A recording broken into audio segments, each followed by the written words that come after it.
So far in this series of lectures on England's reformations and their legacies, we've been dealing with might have beens, with victims, with opponents, with opportunists and exploiters.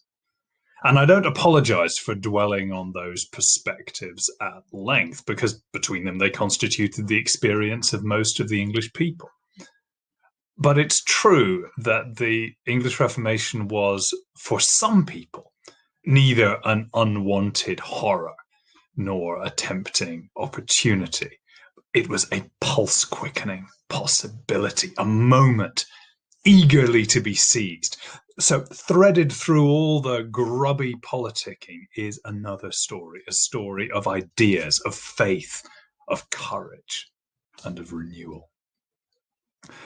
You may regard its protagonists as heroes or as fanatics, but they're undoubtedly a different cast of characters from the ones we've been dealing with up till now.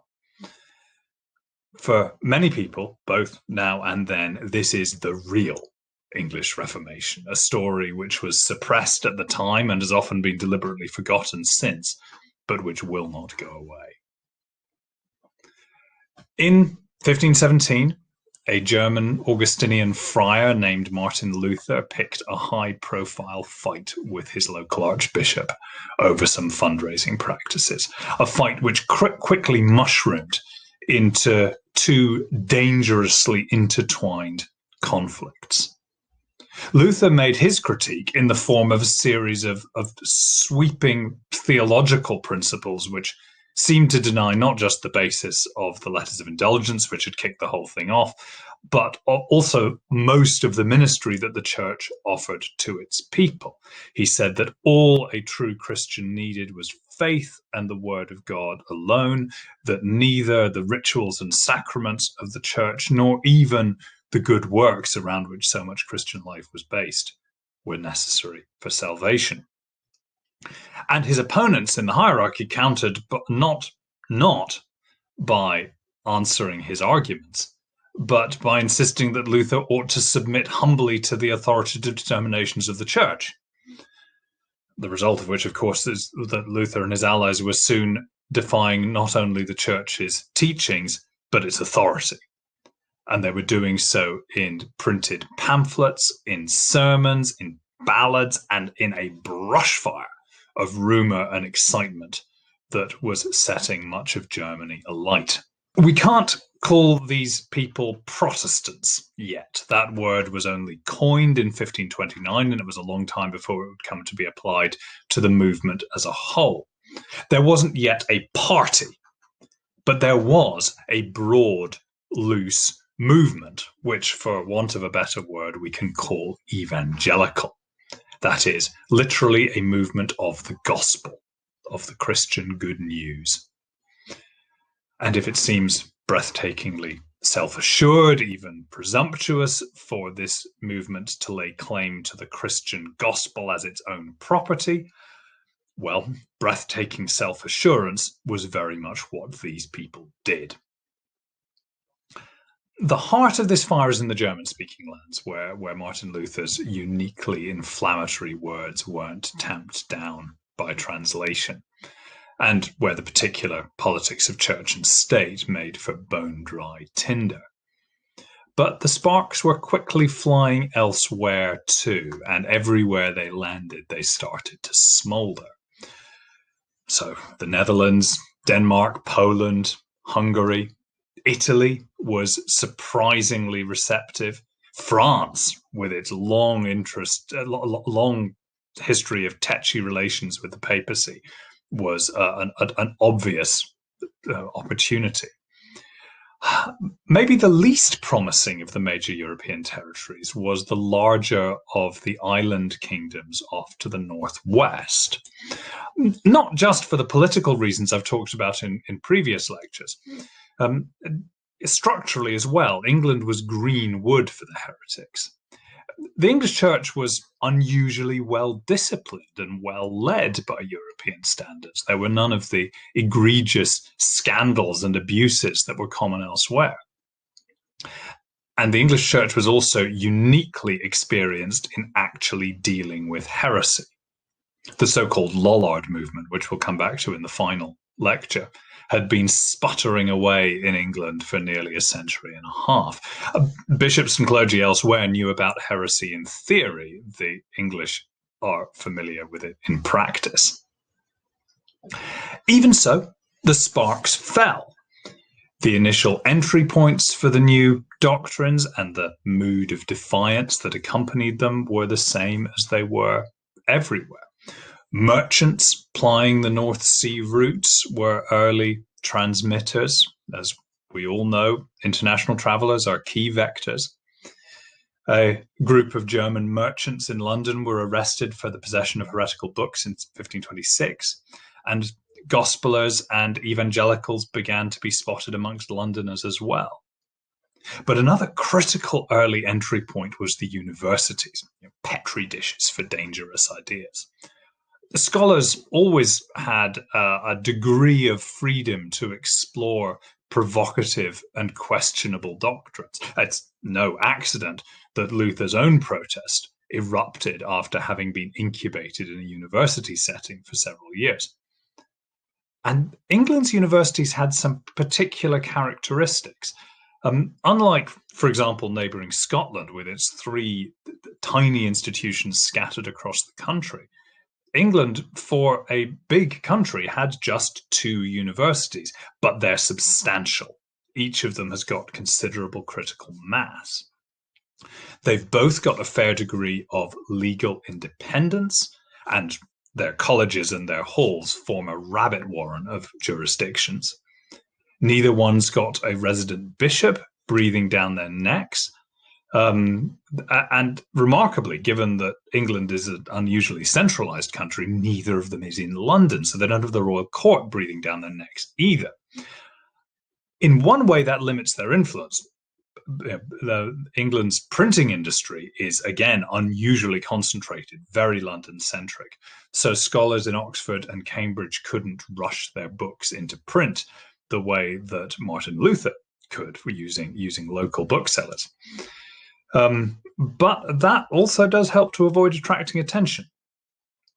And they may not be in London, but they are plugged into the international world of Latin scholarship. England's academics will have been amongst the first to hear the German friar's name. Luther's books are on sale in Oxford as early as 1520.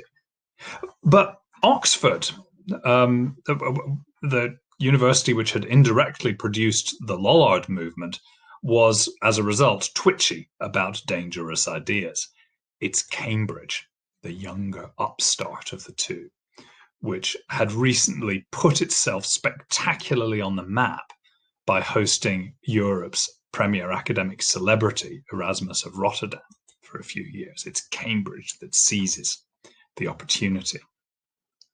England as a whole, and Cambridge in particular, had fallen good and hard for Erasmus's style of religion, which prioritized inner piety and simplicity over outward ritual or hierarchy or anything that could be called superstition.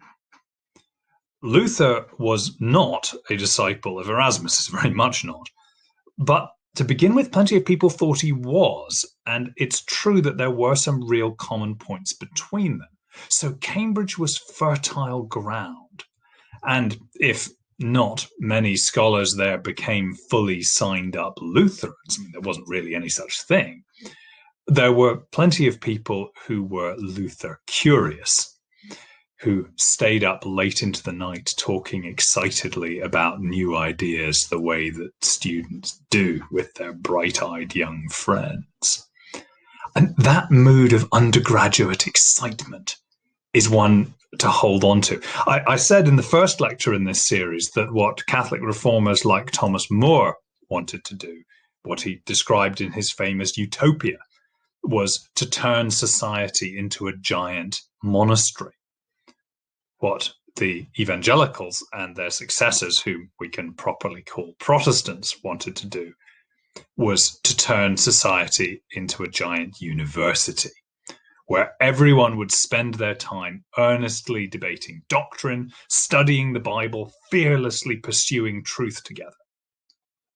Before long, this mood started to bubble out from the colleges.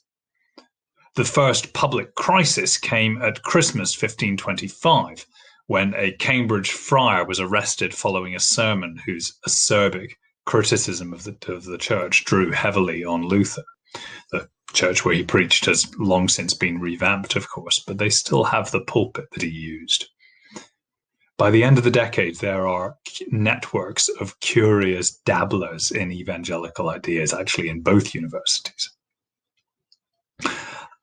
And some people go beyond dabbling. In 1523, William Tyndale, who had been schooled at Oxford in Erasmus's idealism, proposed translating the New Testament into English. He's denied permission, and he does it anyway. He moves to Germany to have his translation printed in 1525-6 and decisively throws his lot in with the reformers. He became the network of a small but formidable group of evangelical English exiles in the Netherlands, smuggling printed New Testaments and polemical tracts back to England. Book-running networks sprang up. Robert Forman, the master of a Cambridge college turned rector of a wealthy London parish, oversaw a distribution web which encompassed the city, both universities, and even reached west as far as Reading and Bristol. A few daring preachers spreading out from the universities began testing what they could get away with. But England's well-oiled anti-heresy machine was not far behind them. Forman's network was cracked in 1528. Thomas More, as Lord Chancellor from 1529 to 32, worked with the bishops in a formidable crackdown on the new heresies. Preachers were swiftly arrested. Satisfyingly, many of them could be persuaded to recant, but others held firm, and the regime was ready to follow through. Between 1530 and 33, at least 13 evangelicals were burned as unrepentant heretics, including the most brilliant of Tyndale's colleagues, John Frith, whose conscience wouldn't let him sit safely at home, safely abroad while his brethren at home suffered. A price was set on Tyndale's own head, and despite extensive precautions, he was betrayed to the Netherlandish authorities in 1535 and executed the following year. That should have been the beginning of the end of England's Protestant Reformation. The English Church and State were more than capable of snuffing out such a movement, or at least reducing it to the level of an annoyance. But by the time of Tyndale's death, everything had changed. Thomas More himself had died the previous year for his once orthodox faith.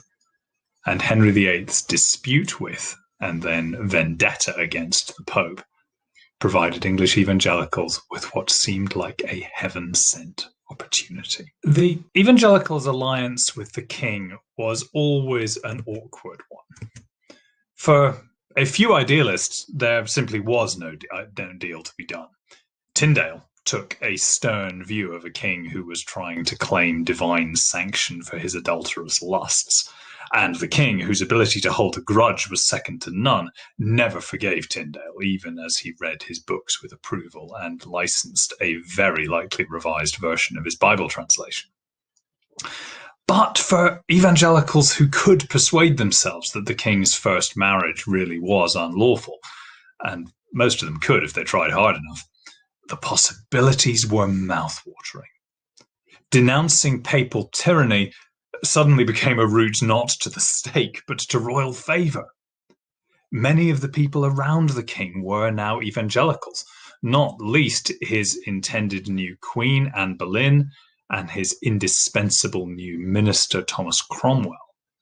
The two of them were never allies, and by the end were mortal enemies. But they did agree on one thing, and that was evangelical religion.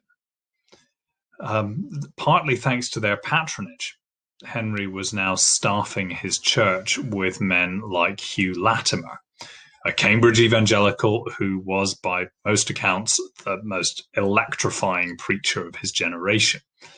A man able to hold an open-air crowd spellbound even during a heavy downpour, and able, under the right circumstances, to start a religious riot with just a few sentences. In 1535, this is the man whom the king made Bishop of Worcester. And Henry needed no persuading to make the most senior appointment of all. In 1532, he lifted another Cambridge scholar, Thomas Cranmer, from academic obscurity to be Archbishop of Canterbury, an appointment based not only on his personal rapport with this earnest rising theologian, but also and above all on the fact that the new archbishop was going to have to, as his first job, preside over the replacement of the king's first wife with his second.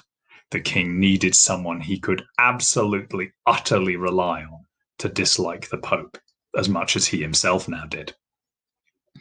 This was going to become one of the defining features of Henry's Reformation. He himself was no Protestant. He was his own thing, an idiosyncratic hodgepodge of doctrines, whose keynote was his unwavering faith in his own God-given authority. He disliked Martin Luther's heresies. He held firm to a great deal of Catholic doctrine. But he also needed allies. And if it came to the crunch, he was almost always more willing to extend a cautious hand to the heretics than he was willing to risk his kingdom once again being subjugated to the Bishop of Rome. And it's on that deep strategic advantage that England's tiny, well-placed evangelical minority built a Protestant Reformation. Progress was slow. Promising diplomatic negotiations with the new Lutheran territories of Germany and Scandinavia, aimed at forming an anti-papal common front, limped on. But evangelicals were willing to be patient. They had reason to hope that time was on their side, that as more of them could replace the old guard, as the king was slowly worked on by his wife and his chief minister and his archbishop, he'd join their cause and bring the country with him. And so it seemed for most of the 1530s. Small, partial victories were being chalked up by the evangelicals, some of them not small. The monasteries, those vast monuments to clerical self-satisfaction which leached resources from the pious in order to mumble useless prayers for the dead, were suppressed. The network of shrines and pilgrimages and relics and indulgences which lured the faithful into superstition and idolatry, the very issue which had first provoked Luther's protest, they're banned, they're publicly mocked. And above all, the great achievement, the act that convinces any doubters amongst the evangelicals that the king really is at heart on their side, the English Bible, is first legalized and then made freely available in every parish church. Henry does it because of his touchingly naive belief that anybody else who read the Bible would discover in it what he discovered himself, that is, that God has appointed him, Henry Tudor, as supreme head of the church. The evangelicals' faith in the power of the English Bible was, if anything, even greater than that. For them, it was the great flood that would wash away the filth of Rome, the great enlightening that would dispel all the darkness of popery. Once the English had heard the word of God, so long hidden from them in Latinate obscurity, the scales would fall from their eyes, and they'd see the old church for the lecherous, corrupt monstrosity which had been exploiting them for so many centuries. And instead, the realm would become that giant university that the brethren in Cambridge had dreamt of. Listen to this description of one of the first towns where evangelical religion broke out of its scholarly and clerical and mercantile ghetto, Hadley in Suffolk. If we were to read about a religious revival in a small town nowadays, we would expect to hear about dramatic conversions or weeping, mass meetings, and so forth. But this is what was said about Hadley in the 1530s. the people became exceedingly well learned in the Holy Scriptures, as well women as men, so that a man might have found among them many that had often read the whole Bible through, and that could have said a great part of St. Paul's epistles by heart, and very well and readily have given a godly learned sentence, a judgment, in any matter of controversy. The whole town seemed rather an university of the learned than a town of cloth-making or labouring people. This dream, of course, was as naive as the king's. Hadley doesn't, in fact, seem to have been nearly as godly as the reformers hoped. Neither there nor anywhere else did the English Bible sweep all before it. England's Protestant Reformation was going to come, but neither quickly nor easily. At the end of the 1530s, Henry's subjects were reminded that he was not and was not about to become an evangelical. The king personally presided over a heresy trial at which an outspoken evangelical was burnt alive. The following year, negotiations with the German Lutherans broke down, provoking Henry into a grumpy legislative reassertion of a series of the traditional doctrines the Germans had been trying to persuade him to drop. Cromwell tried to use a new royal marriage to relaunch the diplomatic effort in 1540, but this match, Henry VIII's fourth, was such a humiliating fiasco that it ended up costing Cromwell his head. Evangelicals were dismayed, and some of them fled abroad. But in fact, it's the traditionalists who hoped for a turn back towards Rome who were disappointed. During the 1540s, it became clear that the aging King Henry would neither go on nor back. Both religious factions scored minor victories. The king firmly stated his opposition to evangelical doctrines of salvation and imposed rather ineffective restrictions on the English Bible. He allowed several limited bouts of persecution of evangelicals. But he also ordered English language orders for public and private prayer, had a further purge of images in churches, and consistently undermined the doctrine of purgatory. The really decisive change that took place during these confusing years in the 40s wasn't in government policy, but amongst the evangelicals themselves, as they digested the fact that the king was not and never really had been on their side. Their positions hardened. The tipping point came in the summer of 1546. A veteran evangelical preacher named Edward Crome, who was a man with moderate Lutheran-leaning views, was arrested for a provocative sermon. He made a show of defiance and was then persuaded to make an abject recantation. This was, by this stage, a pretty well-rehearsed dance. Evangelicals had learnt how far they could push their luck. If they pushed it too far, then they would pretend to apologize, the regime would pretend to believe them, and it avoids a nasty confrontation. This was the third time in Crome's career he'd made a public recantation. But some of his supporters either didn't know the rules of the game or were now tired of playing it. A wave of more defiant figures surfaced after Crome's recantation, denouncing him for his faint-heartedness and abandoning his nuanced positions for more full-throated denunciations of Romish error. A group of these radicals went defiantly to the stake that summer. Most prominent amongst them, the fiery Lincolnshire gentlewoman Anne Askew. These people had friends in high places, senior members of the King's Council, even Queen Catherine Parr herself was said to be supporting them. And the interrogators went to the edge of the law and beyond to try to secure damning testimony from them. Askew was tortured on the rack in the Tower of London when the Lieutenant of the Tower refused to take part in such a flagrantly illegal act. The Lord Chancellor operated the rack with his own hands. And Askew was so badly injured that by the time she was executed, she could no longer stand. But she still wouldn't give them any names. And from the stake, she shouted down the preacher who was trying to denounce her heresies to the crowd. She was celebrated like no English evangelical martyr before her, and this really marks a turning of the tide. A whole swathe of previously moderate gospelers, not least Archbishop Cranmer himself, decided in 1546 that the time for patience and compromise was over. They needed to do more than simply wait. The world wasn't going to fall into their laps. The English Bible wasn't going to sweep all before it. They had to act. They had to make it happen. They're hardening into a party with a clear and radical agenda. And this is the point where we can drop this mealy-mouthed talk of evangelicals and call them what they were becoming, Protestants.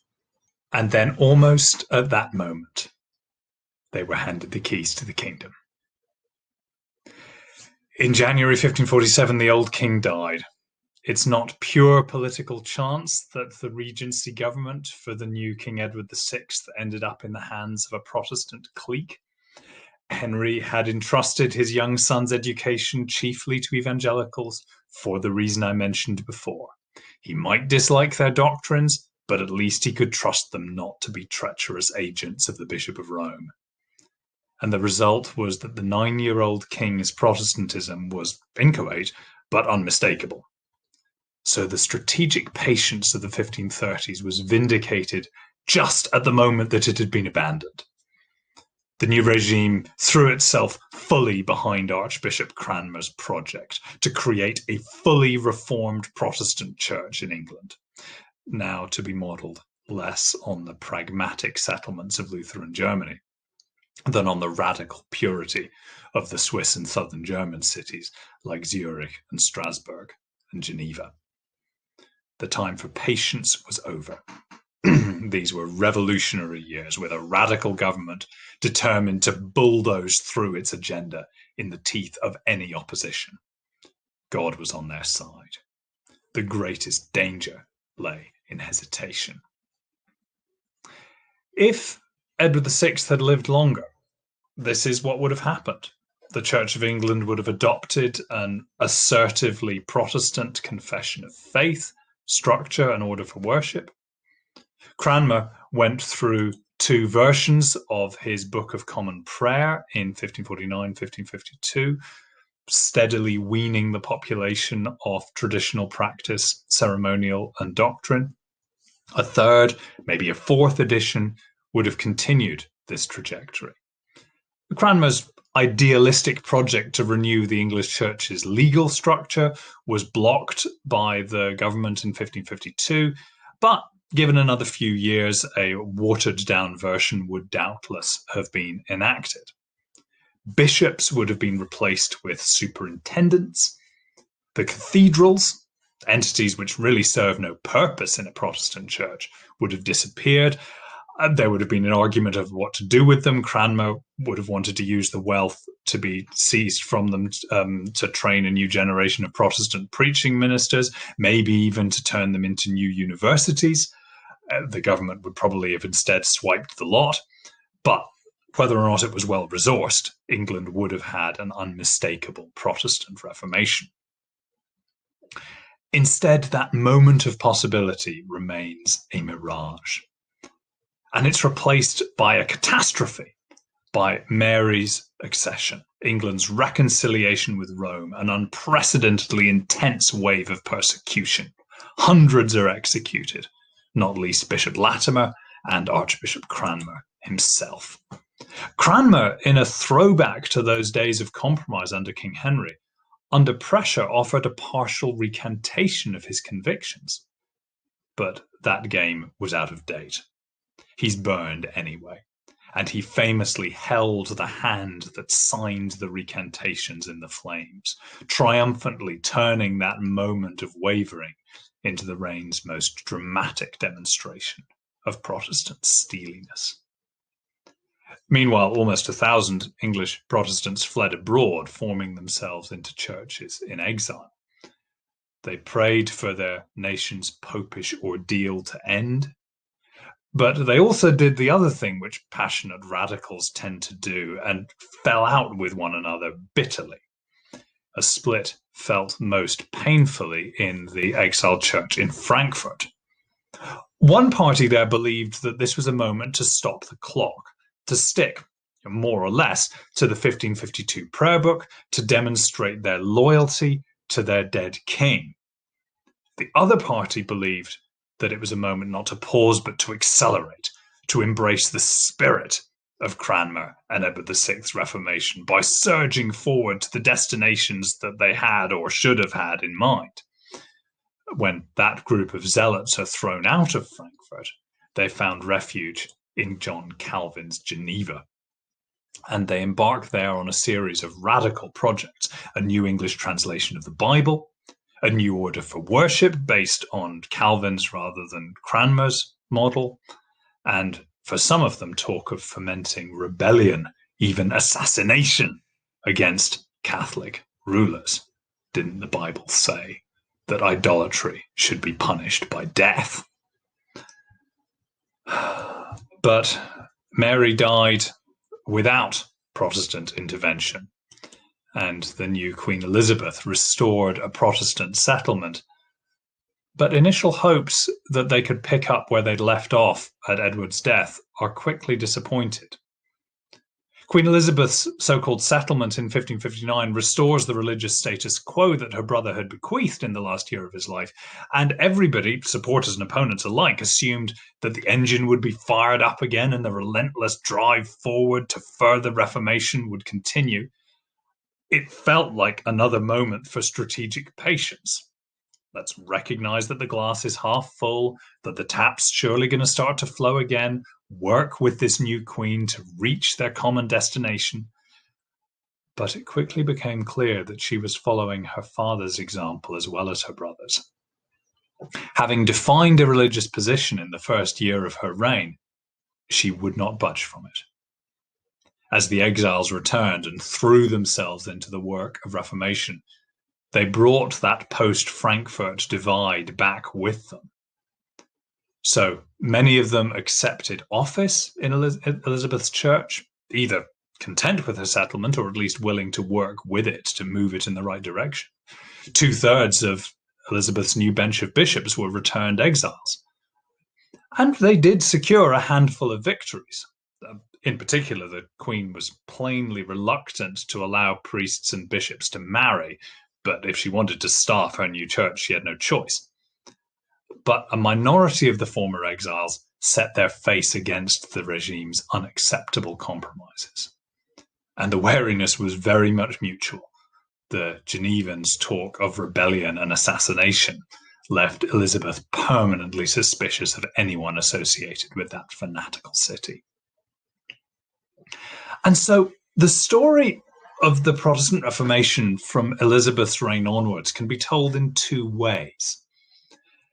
There's an eye-catching, a prominent story, and this is of running battles over the nature of the Reformation, a battle between increasingly impatient reformers who wanted to pick up the pace of change and the Queen and her allies who were determined to draw the line and say thus far and no further.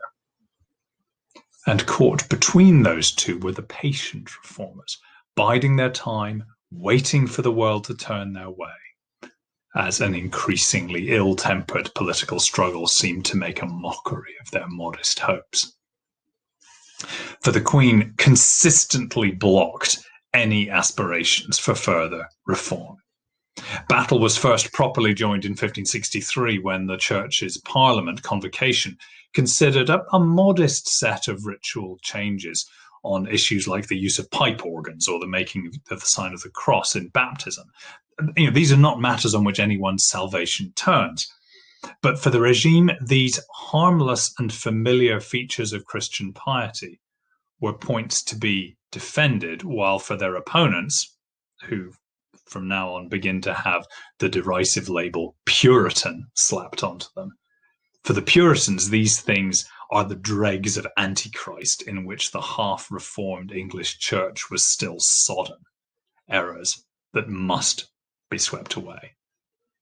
Naturally, the Queen and her allies made sure that the Puritans were defeated in convocation. And this was the pattern. The greatest moment of hope for the Puritans came in 1575, when the Queen appoints a new Archbishop of Canterbury, Edmund Grindal, a former exile, plainly committed to pressing for further reforms. The Queen blocks his plans, he stands up to her, she places him under house arrest and tries to deprive him of office. Repeatedly, Puritans of one stripe or another put forward proposals in Parliament or Convocation, and the Queen's managers ensure that every one of them is defeated. A few despairing Puritans begin to trickle into exile again, believing that half a Reformation is no better than none. In 1588-9, one group of Puritans vented their frustrations in a series of scurrilous, wickedly satirical pamphlets aimed at the bishops under the pseudonym Martin Mar Prelate. After 30 years of playing nice, it felt good. But it also triggered a crackdown in which a string of dissidents were imprisoned and a handful executed for sedition. For these Puritans, then, England's Protestant Reformation is over almost before it's begun. Only in 1640 to 41 do these people finally come to power, when the collapse of King Charles I's government leaves him at the mercy of his parliament. It's the Puritan moment, their chance to reform the church, as they put it, root and branch. No more tinkering with ritual details. No, bishops, cathedrals, set liturgies, the whole rotten apparatus can be taken down and a proper reformed church set up in its place, governed by presbyteries, the way that Scots and other Calvinists across Europe had pioneered, finally completing the English Reformation. It's so close. It's another revolutionary moment, like Edward VI's reign a century before.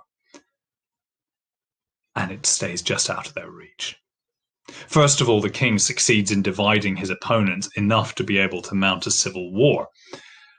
Even so, Parliament controls London and the southeast and slowly grinds out a military victory, and surely that must leave the way open. In 1643, a year into the war, a solemn league and covenant binding the English church to its Presbyterian Scottish counterpart was sworn.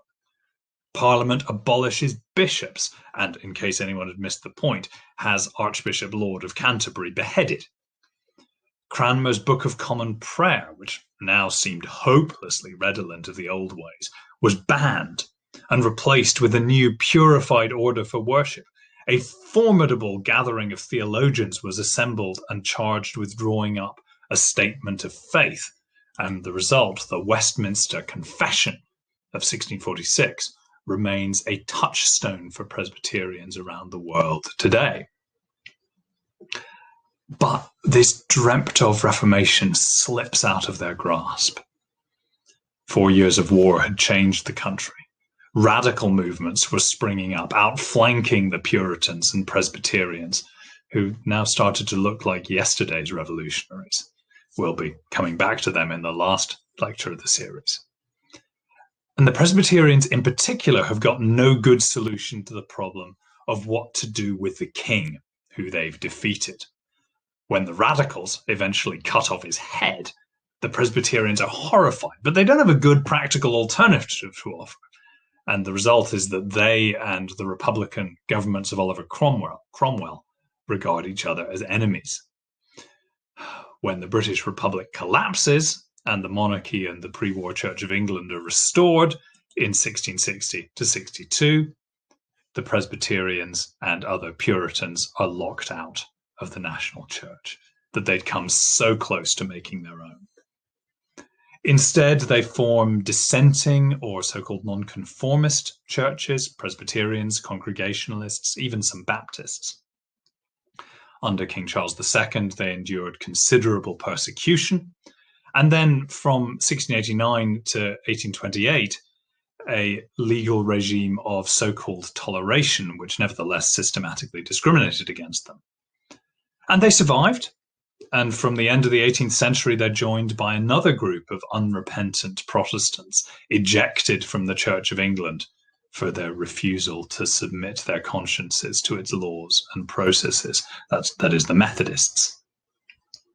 And together, these nonconformists, the Protestant nonconformists, have been hugely influential communities in English history and also in England's global reach. But they never succeeded in their aspiration to define the nation in the way that Presbyterian for centuries defined Scotland. In this sense, England's Protestant Reformation was imagined but never really happened. But as I said, there are two ways to tell this story. And that story of politics, of high hopes that came to nothing, the Purists' perspective is only one of them. While the Puritans of the Elizabethan Church were fighting and losing their set-piece battles over contentious points of law and ritual, another strain of Puritan had a different perspective. From these people's viewpoint, important as those contentious issues might be, they're not what the Protestant Reformation was really about. Issues of ritual and structure were only a means to an end. What truly mattered was bringing the gospel to England's people so that souls might be saved and God glorified. The Reformation wouldn't succeed or fail at the level of national politics, but parish by parish and soul by soul. And so a generation of moderate Puritans, many of them impatient for structural reforms, nevertheless reconciled themselves to working within an imperfectly Protestant church and began the slow work of building a Protestant nation from the ground up. And they thought they'd failed. Their rhetoric is full of division between the godly minority and the carnal Protestants and church papists and atheists who composed the mass of the population. Many people resented them, moralizing busybodies being easy to dislike, the lines dividing doctrinal self-confidence from obnoxious self-righteousness, from rank hypocrisy were thin. Puritans and anti-Puritans alike could agree that the Puritan bid for the nation's soul had failed. But we shouldn't take them at their word. By their nature, Puritans were perfectionists, much readier to see a glass as 1/10 empty than as 9/10 full. Their imagined Reformation was an impossible mirage, but their achievements were real. The English Church's commitment to full-blown Protestant reform was undoubted. Elizabeth's third Archbishop of Canterbury, John Whitgift, was a merciless hammer of Puritan dissenters. But he also ordered his clergy to study the sermons of the formidable Zurich minister Heinrich Bullinger and stamped out any open defiance of the Calvinist doctrine of predestination. Predestination, the Calvinist Protestantism's maybe most distinctive and most divisive doctrine, was the English Church's consensus position, not quite its unchallenged orthodoxy, during the reigns of Elizabeth and James I. In 1618-19, England even sent delegates to an international synod of Reformed churches in the Netherlands, summoned to resolve a dispute about predestination. The other Calvinist churches unproblematically recognized their English colleagues as brethren. The English happily supported the synod's staunch reaffirmation of predestination. This was a shared world to which they all belonged. And more to the point, the Reformation on the ground in England was real. Oh, it was slow, far slower than Puritans of any kind wanted. But those who had the patience to wait for it discovered that it was relentless. There were no new universities, in painful contrast to Calvinist Scotland, which after the foundation of Edinburgh University in 1582, had twice as many universities as England did. But there were new colleges founded at the old pair. By the 1580s, foundations like Emmanuel College, Cambridge, were steadily pumping committed Protestant ministers into the church's bloodstream. And it's not all book learning either. A string of aspiring young Protestant ministers not only took a degree at Emmanuel, but also served an apprenticeship at the Cambridgeshire village of Dry Drayton under its minister Richard Greenham, who is a Puritan of a different sort. He managed to avoid confrontations about the ritual scruples he held. He focused on taking his message out of his pulpit into painstaking individual pastoral work with his people, walking with them in the fields as they laboured, as much a counsellor as a preacher. In an age which groaned under too many hefty books of theological controversy, Greenham wrote very little, but his sayings and advice were lovingly collected and published by the many students who passed through his vicarage. And they have a practical wisdom to them, suggesting that those who couldn't control their tempers should simply moderate their diet. He offers advice on how to avoid what he calls tediousness in prayer, and warned long-faced Puritans who think we should keep a continual sorrowing, that rather we have a flat precept to the contrary, continually to rejoice. Others took up the theme. The greatest theologian, the most internationally popular author of late Elizabethan England, William Perkins, said virtually nothing in his many books about contentious ritual or structural issues. His focus was pastoral, on how to apply that doctrine of predestination to individual believers' lives. He was aware that it could lead believers into either despair or conceit, and he wanted to steer a path between those two dangers, affirming predestination in strongest terms, while also mapping out how Christians can live and draw strength from lives of the highest moral seriousness. His posthumously book, The Treatise of the Cases of Conscience, became a classic of Protestant devotion, and he was translated into languages as diverse as Welsh, Spanish, Hungarian, and Czech. But even Perkins's success was eclipsed by Lewis Bailey, Bishop of Bangor, whose 1612 book, The Practice of Piety, has been published in 124 English editions and 199 more in at least 13 other languages, including the Wampanoag language of Massachusetts, and, though this is more recent, so maybe it doesn't count, in Korean. Modern readers might find its 800 pages hard going. The club of those of us who've read the whole thing is a select one. But what it offers is a systematic guide to living the Protestant life day by day, from morning to evening prayers at your bedside and everything in between. This, not the battles over bishops and liturgies, was what the Reformation was about. And the preachers found audiences, and the books found readers. Local communities lent their support to the cause. Towns established endowed lectureships to provide themselves with proper Protestant preaching.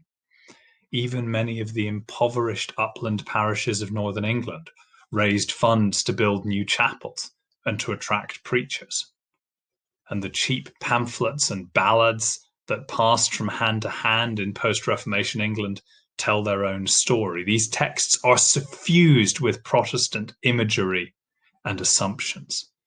It's not just that markers of Catholic thought and identity, saints and prayer for the dead, are steadily retreating, but that Protestant notions of divine providence, of Protestant patterns of piety, above all the now ubiquitous English Bible, become pervasive features of English culture. It's the sea that the English swim in, Puritans and anti-Puritans alike. So the Puritans lost every battle, but if any of them had the patience to see it, they were quietly winning the war.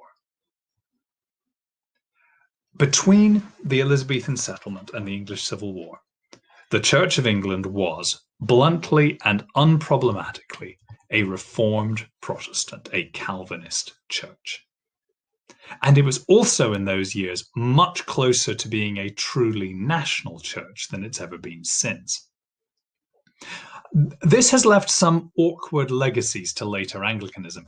The fact that many Puritans were driven into nonconformity after the Restoration has given rise to a wholly unjustified myth amongst Anglicans. That is, that the Puritans had been cuckoos in the Church of England's nest since the beginning and aren't really a part of Anglicanism's history. The majority of Anglicans today are in long-standing denial over their Puritan heritage, reluctant to recognize that these people are part of Anglicanism's story, fully part of it, not just on sufferance. Meanwhile, a minority strain in modern Anglicanism is so enthusiastic to claim this Protestant Puritan heritage for itself that it asserts that the Reformation ought to be normative for Anglicanism, not just one strand within it. But the plain facts are these: that the Church of England was once a mainstream Reformed Protestant church, a Calvinist church, and secondly, that it isn't one anymore.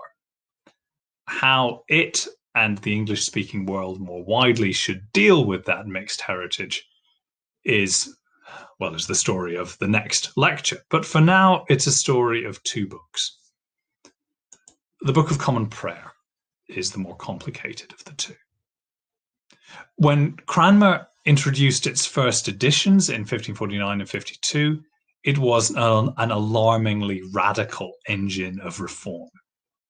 Its form was radical. The old Latin liturgy had been a framework within which lay people could pray their own prayers. But this new English common prayer was intended to be a united voice in which the minister spoke to the people as much as to God, and in which the greatest part of worship was instruction. The new liturgy had, in some ways, an outwardly traditional frame, but that frame was a digestif intended to make two novel features palatable to a still pretty conservative people. First of all, the huge slabs of the Bible that comprise the bulk of most of the services. This is a legacy of that early faith that the English Bible alone would carry the country before it.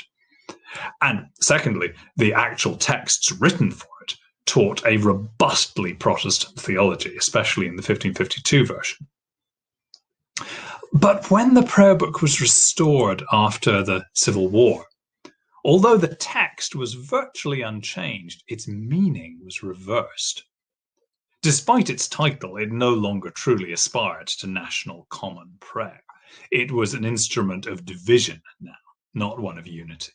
It's intended to smoke out those who wanted to stay part of the national church, but who couldn't tolerate this half-reformed liturgy.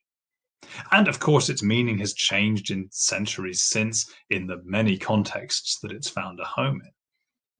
Partisans on various sides naturally try to claim one of those historic meanings as authentic and normative.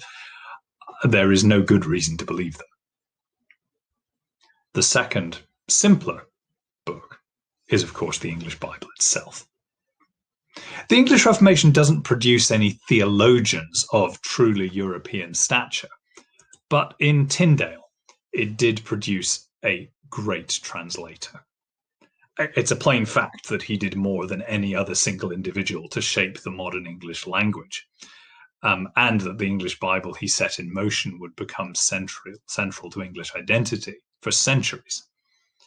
Tyndale once promised that if only an English Bible could be set forth freely, he would be willing never to write another word. Henry VIII pursued Tyndale to his death, or was deeply implicated in his arrest. But he also did what Tyndale asked. He promulgated an authorized version of the English Bible in 1539, and Elizabeth I followed up with her own authorized version, the Bishop's Bible, in 1568. But these royal attempts to seize control of the English biblical tradition were seen off by the exiles in Geneva. the original Puritans, who in the 1550s produced a new English Bible printed in 1560. This Geneva Bible had a shaky start, but Edmund Grindal, in one of his few achievements as Archbishop before the Queen silenced him, succeeded in popularizing it, and it quickly outstripped its official rival. It's filled with handy and firmly Protestant annotations to guide readers. It appeared in every format, pocket-sized to lectern-sized. It seeped into private homes and into England's verbal landscape. When Shakespeare quoted from the Bible, this is the translation that he used. And so when King James I set into motion a project to update the English Bible, it's the ubiquitous Geneva version, not the unloved official Elizabeth translation, that he was competing with. The translators who produced the King James Bible in 1611 took a generation or more to win their competition with the Geneva Bible. And when they eventually did it, it's partly because of the scholarly care and excellence with which they worked, partly because they very deliberately drew on Tyndale and on the Geneva version, revising rather than reinventing the text, and partly because they shed those provocative annotations and made this into a Bible for readers in every tradition. They would, I think, have been surprised to know that they'd created a text that was still being read and loved around the world 4 centuries later. But they might have concluded that that showed that they'd faithfully done their duty. They might also have noticed that with enough patience, the English Bible really does seem to have carried all before it.